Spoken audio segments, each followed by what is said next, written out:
Hi! I am so glad you stopped by.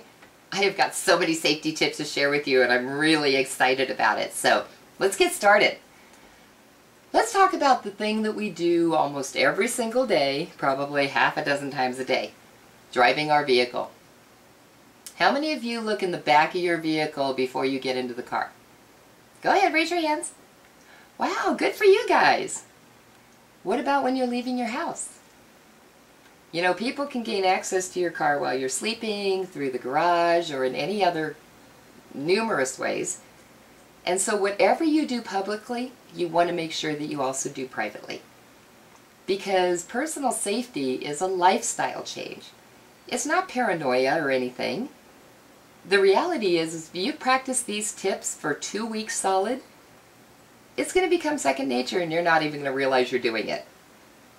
Okay, so we check the back of our car, make sure nobody's going to jump out at us like some weird Nightmare on Elm Street Jack in the Box.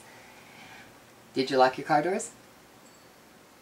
You know, a lot of my friends sit there and laugh at me because I'll have my windows down and all my doors are locked. And they're like, why do you even bother?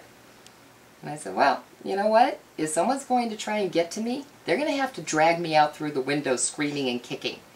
I am not going to let it make it easy for them and give them full access to my car by leaving my doors open. Okay, so we've locked our car doors. We also checked our back seat. We're turning into the parking lot. And what space do you choose? Me? I always look for the spaces where I can either back in or that I could pull all the way through so that the front end of my vehicle is facing forward. And it doesn't matter what the emergency is. It could just be something as simple as a fire. The reality is I want to be in a position where I can get away quickly. Okay, so again, check the back seat, locked our cars, we found the right parking space. Now what? Are you just going to get out of your car after all of these things to keep yourself safe? No! You need to look around. Awareness is your #1 tool. Get off the phone, disconnect from your iPods, take a look around, see what's going on around you. Now we get to go shopping and we found some really cool things. We come back to our car.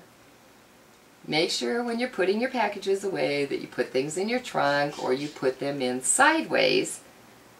Do not lean over with your back to the public. Okay, very easy for someone to come up, shove you forward into your car, and take off. You get back in your car and you reverse the whole process.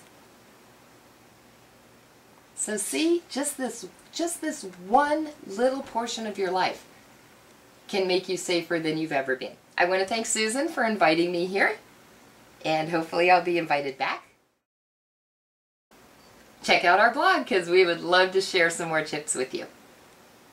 Oh, and remember, don't be a victim. Be safe. Talk to you later.